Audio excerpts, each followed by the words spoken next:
Mylar and tarp.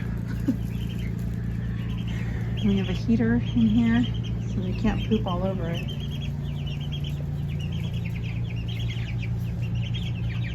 They still think they're freezing.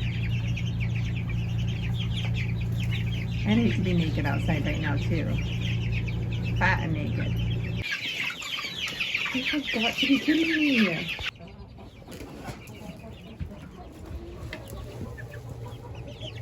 This is what they do their entire lives, trying to stay warm. So we're gonna try to hold the heat in this little tent, but they can still, hopefully they can figure out how to get out for their food and water still. Guys, act like you never get fed, ever.